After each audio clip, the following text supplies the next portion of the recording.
दोस्तों नमस्कार। मैं हिम्मत सेठ एक बार फिर आपके सामने उपस्थित हूँ एक नए विषय को लेकर। दोस्तों आज हम बात करेंगे दुनिया इन दिनों। दुनिया इन दिनों के इस एपिसोड में हम बहुत सारी बातें करने वाले हैं। सबसे पहले हम बात करेंगे मक्का पैक्ट जो पाकिस्तान, तुर्की और सऊदी अरबिया के बीच में हुआ है 7 अगस्त को। उसको अब और एक्सपांड करने की बात चल रही है। तो ये रीजनल जो पैक्ट है, इसको अब इस्लामिक पैक्ट बनाने की कोशिश की जा रही है। तो ये एक बहुत जरूरी बात है इसके ऊपर बात करना। और चीन अभी अपने 14 देशों के साथ जो उसकी सीमाएं लगती है, उसके ऊपर सड़क बना रहा है। मतलब सभी सीमाओं को सड़क से पूरा रिंग रोड बना रहा है करीब एक तरह से। और इस पे भी बात करेंगे। अमेरिका ने ईरान पर नए प्रतिबंध लगा दिए हैं, उस पे बात करेंगे। और सीरिया पर से जो आर्थिक प्रतिबंध लगा रखे थे अमेरिका ने, वो हटा लिए हैं, उस पे बात करेंगे। अमेरिका और कनाडा के बीच में व्यापारिक समझौता टूट गया एक तरह से, या युद्ध शुरू हो गया दोनों में। टैरिफ वार। अमेरिका ने 50% टैरिफ लगाई और कनाडा ने भी बैक टू बैक 50% वापस टैरिफ लगा दी है। तो वो भी बात करेंगे। और यूक्रेन ने अभी अपना स्वतंत्रता दिवस मनाया 24 अगस्त को। और उसके साथ ही अ, ब्रिटेन जो है उनको दूसरी तरह के ड्रोन और ये क्या कहते हैं उसको, मिसाइल्स, दूर लंबी दूरी की मिसाइल्स बनाने का उत्पादन बढ़ाने के में मदद करेगा, वो टेक्निक देगा। इस तरह की खबरें भी हैं, तो इस पे भी बात करेंगे। और सूडान में जो पिछले 3-4 साल से गृह युद्ध चल रहा है, उसमें 2 लाख करीब जो है लोग शरणार्थी हो गए हैं। और उससे जो वहां पर खाने पीने का और ये सारी चीजों की कमी हो गई है, मानवीय संकट पैदा हो गया है, उस पर बात करेंगे। और इंडोनेशिया में जो भूकंप आया, उसके झटके अभी भी लग रहे हैं, और उन झटकों के चलते वहाँ की स्थिति खराब हो रही है, उस पर भी बात करेंगे। और स्पेन में जो सोमाना ग्रांड उत्सव मनाया जा रहा है, उसकी भी बात करेंगे। तो कुल मिलाकर के हम ये एपिसोड अभी शुरू करते हैं। अभी हम महावीर समता संदेश यूट्यूब चैनल से बोल रहे हैं।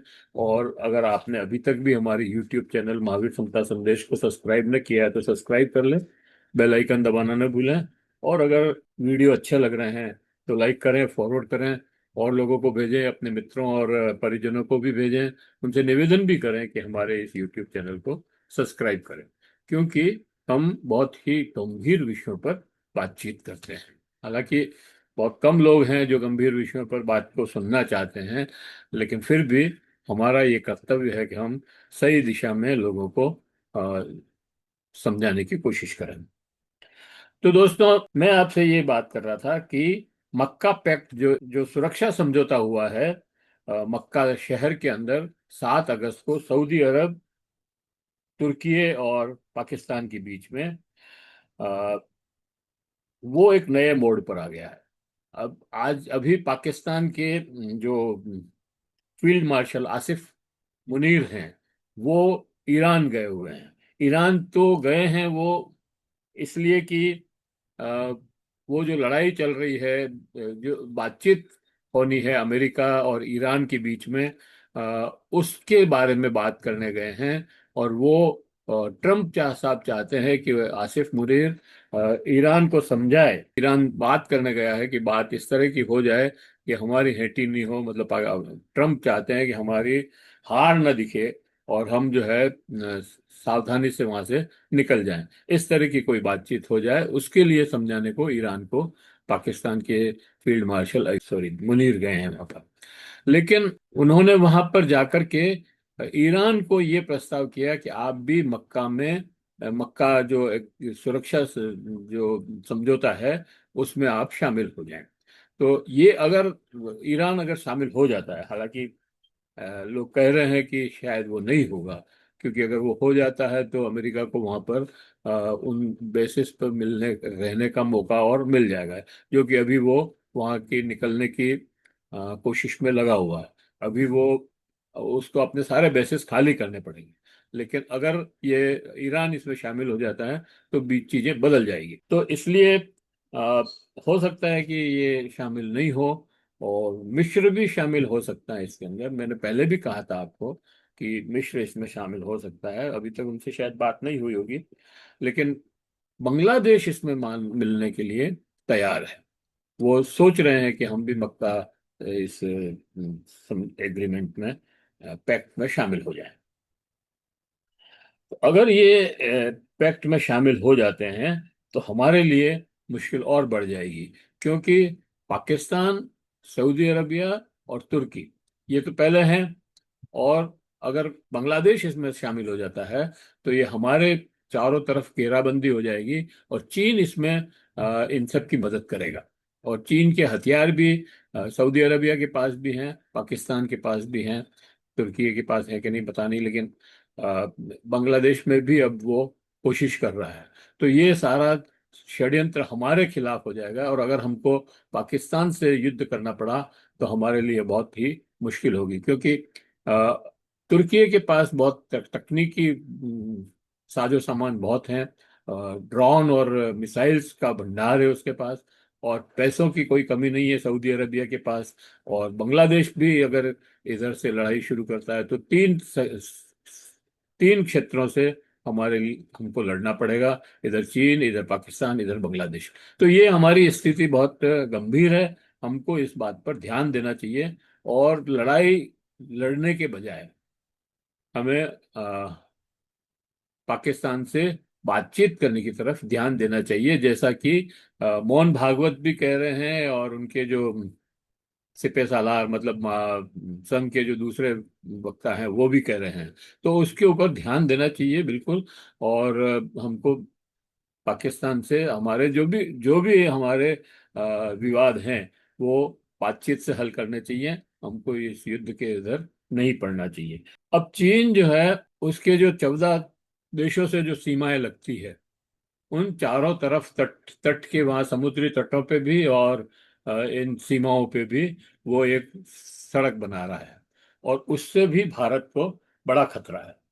क्योंकि वो सड़क जो है, बहुत सारी विवादित जो सीमा पे विवादित क्षेत्र हैं उसमें भी वो सड़क बनाने की कोशिश में लगा हुआ। तो उसमें जैसे अपने चीन करीब 25,000 किलोमीटर की ऐसा सड़क का घेरा बना रहा है, उसकी सीमाओं और तटों को जोड़ेगा। इस गोल्डन बॉर्डर कॉस्ट लूप नाम दिया है। चीन इसको विकास के लिए जरूरी बता रहा है, लेकिन पड़ोसी देशों के लिए ये संकट पैदा कर रहा है। भारत ने 2024 में भी विवादित क्षेत्रों में रोड निर्माण पर अपनी आपत्ति जताई थी। हिमाचल प्रदेश, उत्तराखंड, सिक्किम और अरुणाचल प्रदेश और लद्दाख की सीमा में से ये रोड गुजरती है। और तो ये मतलब रोड जो है हमारे इन यहाँ पर कुछ विवादित एरिया भी हैं, अरुणाचल प्रदेश में भी हैं, लद्दाख में भी हैं, जिन पर कोई डिसीजन नहीं हुआ है। और जो मैकमोहन रेखा है उसको चीन मानता नहीं है, और हम कहते हैं ये हमारे हैं, वो कहता है हमारे हैं। और पेट्रोलिंग भी रोक रुकवा दी है उसने। हम हमारे जवान पहले पेट्रोलिंग के लिए जाते थे, वो भी अब नहीं हो रही है। तो और अब वहाँ सड़क बन जाएगी उस चीन की, तो वो तो हमारे लिए और ज्यादा आफत की आफत बन जाएगी। तो इसको रोकना बहुत जरूरी है। इसके साथ ही मैं आपको ये भी बता दूं कि ब्रिक्स का सम्मेलन उधर राजस्थान हिंदुस्तान में होने वाला है, भारत में, दिल्ली के अंदर। 12-13 सितंबर को दिल्ली में होने वाला है। उसमें जिनपिंग अपने 400 अधिकारियों के साथ भाग लेने आ रहे हैं। इसमें बहुत सारी बातें शायद तय होगी, और हो सकता है कि ये सीमा विवाद की भी कुछ बातें, बातें तो होगी, पता नहीं तय होगा कि नहीं होगा, वो एक अलग बात है।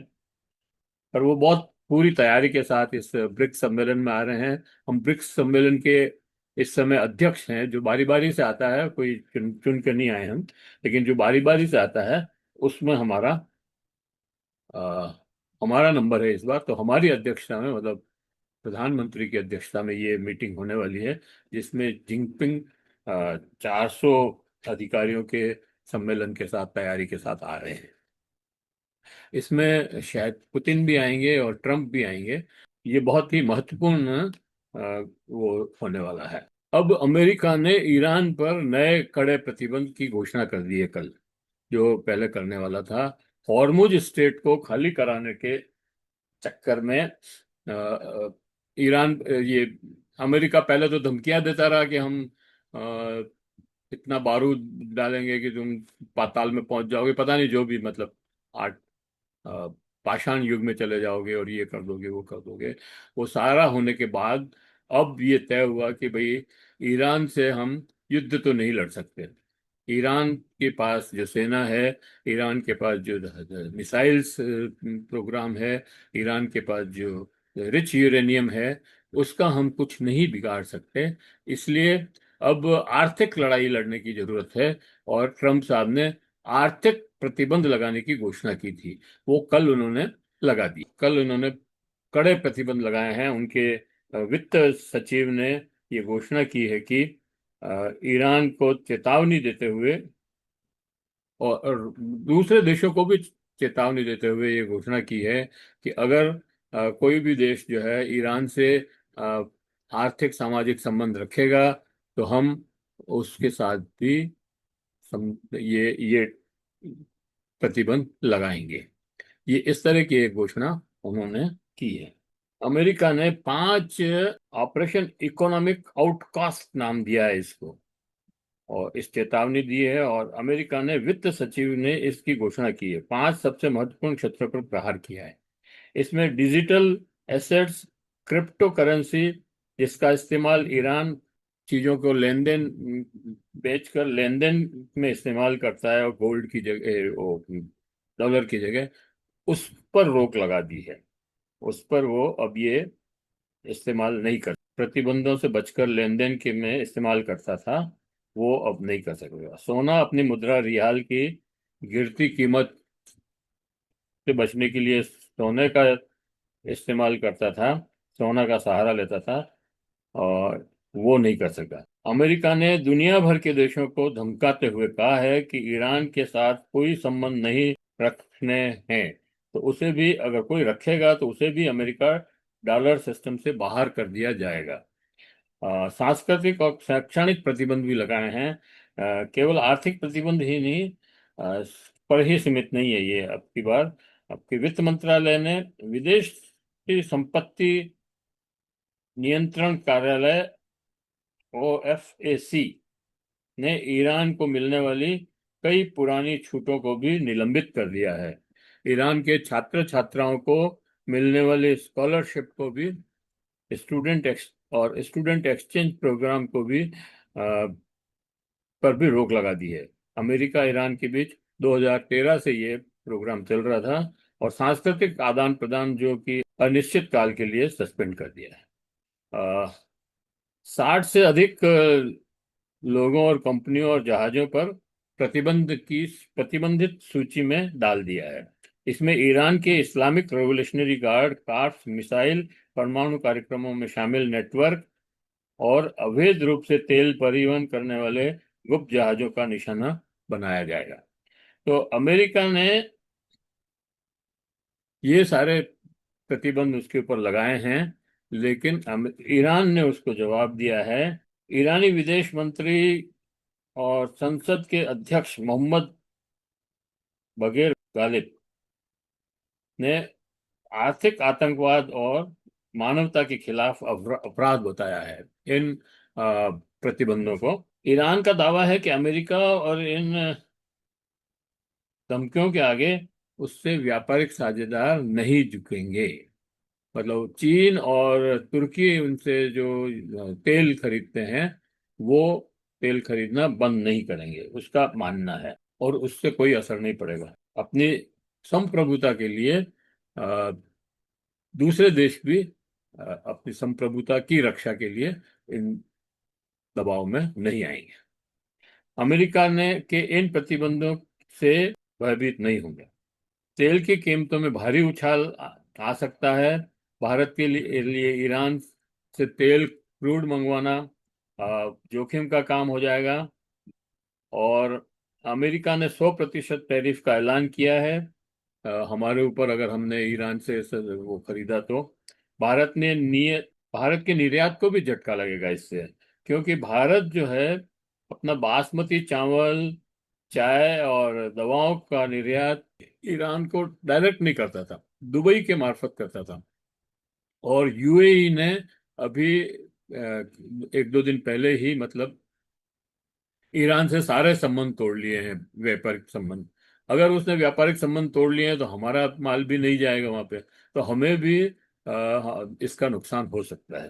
अब सीरिया पर से अमेरिका ने अपने जो प्रतिबंध लगा रखे थे, 47 साल से प्रतिबंध लगे हुए थे उसके ऊपर, वो हटा लिए हैं। क्योंकि उसको कहा ये आतंकवाद का प्रायोजक है, इसलिए उसके ऊपर प्रतिबंध लगा दिए थे। अब वो असद की सरकार गिर गई है वहां पर, एक आतंकवादी ही सरकार वहां पर आ गया है। सीरिया की कमान संभाल ली है एक आतंकवादी ने। तो अब यह है, अमेरिका ने वो प्रतिबंध हटा लिए हैं।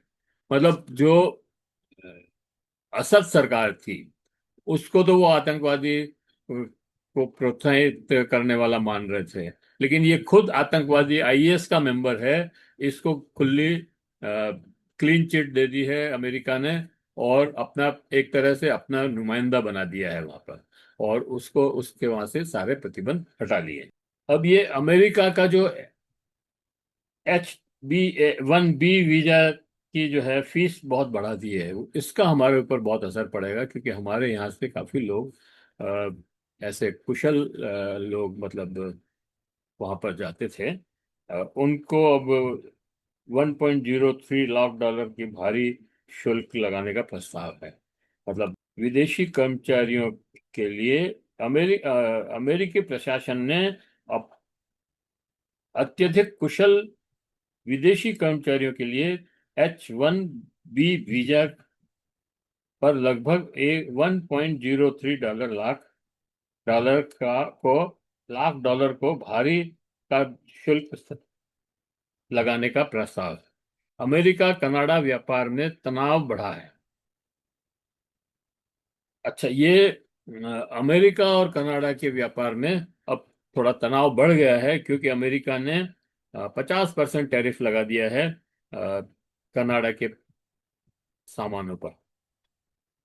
उसका जवाब कनाडा के प्रधानमंत्री मार्क कार्नी ने जवाबी टैरिफ की घोषणा की है, जो 8 सितंबर से लागू होगा। और कनाडा ने भी 8% टैरिफ 50% टैरिफ चुनिंदा सामानों पर लगाया है, और जैसे स्टील, डेयरी, घरेलू उपकरण, कृषि उपकरण, पल्पलर, पेपर और इलेक्ट्रॉनिक। अब ये यूक्रेन का 24 अगस्त को स्वतंत्रता दिवस था, उसने स्वतंत्रता दिवस मनाया, लेकिन इस दिन भी युद्ध का सामान ताया खास अ, हटा नहीं, उसके ऊपर मंडराता रहा। राष्ट्रपति जेलेंस्की ने कहा कि अ, कहा कि हमारा देश शांति चाहता है, लेकिन रूस के सामने झुकेगा नहीं। ब्रिटेन ने यूक्रेन को लंबी दूरी की मिसाइलों के घरेलू उत्पादन बढ़ाने में मदद करने की घोषणा की है, कदम बढ़ाया है। अब ये जो एक तरफ शांति वार्ता चल रही है, एक तरफ हथियार बनाने की, उत्पादन की बातचीत हो रही है। तो रूस ने इसका कड़ा विरोध किया है, और इसके तहत उसने कहा तनाव बढ़ाने वाला कदम है। और एक और शांति की बातचीत चल रही है, दूसरी तरफ हथियारों का उत्पादन क्षमता बढ़ाई जा रही है।